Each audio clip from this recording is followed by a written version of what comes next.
গত কয়েক বছর ধরে আগের সরকার আলু চাষিদের উপরে অত্যাচার করেছেন, আলু ব্যবসায়ীদের উপর অত্যাচার করেছেন। আমরা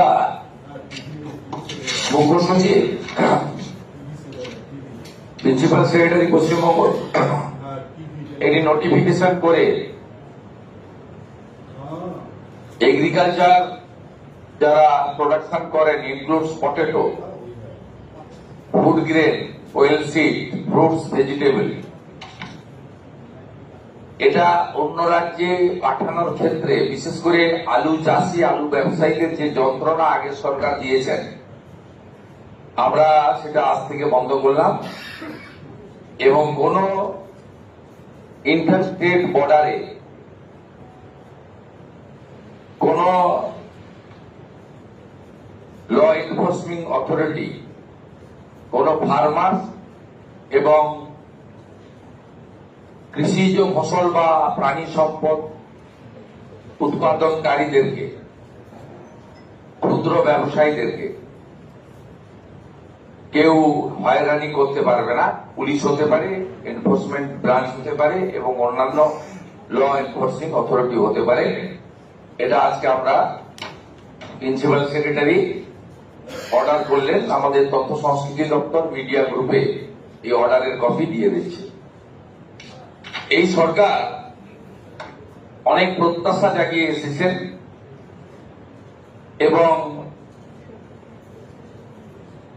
করাপশনের ক্ষেত্রে জিরো টলারেন্সের নীতি বারে বারে নির্বাচন চলাকালীন আমাদের পক্ষ থেকে বলা হয়েছে। এমনকি ভারতীয় জনতা পার্টির সংকল্পপত্র, সেক্ষেত্রেও আমরা বলেছি প্রাতিষ্ঠানিক দুর্নীতির ক্ষেত্রে ব্যবস্থা হবে। সে আপনারা দেখতে পারবেন কয়েকদিনের মধ্যে আমরা আগামী ক্যাবিনেটে হয়তো এই বিষয়ে সিদ্ধান্ত কিছু নেব। তো সিদ্ধান্ত নয়, কার্যকর। আমরা যেটা আজকে সই করলাম, সিবিআই 4টি মামলা গত 4 বছর আগের মুখ্যমন্ত্রী, স্বরাষ্ট্রমন্ত্রী, বিধায় আটকে রেখেছিলেন। প্রসিকিউশন বা চার্জশিটের ক্ষেত্রে স্যাংশন, অর্থাৎ যে সমস্ত আধিকারিকরা দুর্নীতিগ্রস্ত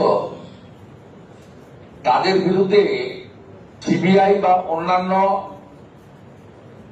কোর্ট নিযুক্ত তদন্তকারী সংস্থা তারা চার্জশিট দিয়ে তাদেরকে পানিশমেন্ট বা প্রসিকিউশন দেওয়ার ক্ষেত্রে স্যাংশন নিতে হয় আইন অনুযায়ী।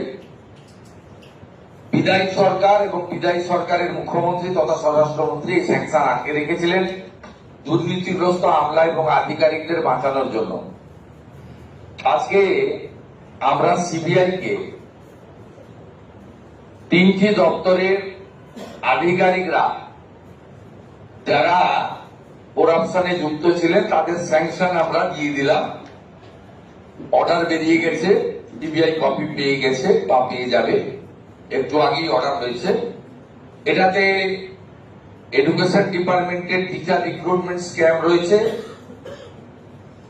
মিউনিসিপাল অ্যাফেয়ার্স ডিপার্টমেন্টের মিউনিসিপাল রিক্রুটমেন্ট স্ক্যাম রয়েছে এবং কোঅপারেটিভের ক্ষেত্রে, সমবায় দপ্তরের ক্ষেত্রে কিছু কোর্টের আদেশে যে তদন্ত হচ্ছিল, কিছু আধিকারিক তারা যুক্ত আছেন, তাদের বিরুদ্ধে প্রসিকিউশনের স্যাংশন, যার বিগত সরকার দুর্নীতিগ্রস্ত আধিকারিক আমলাদের আড়াল করার জন্য 4 বছর আটকে রেখেছিল, আমরা আজকে সেটা দিয়ে দিলাম।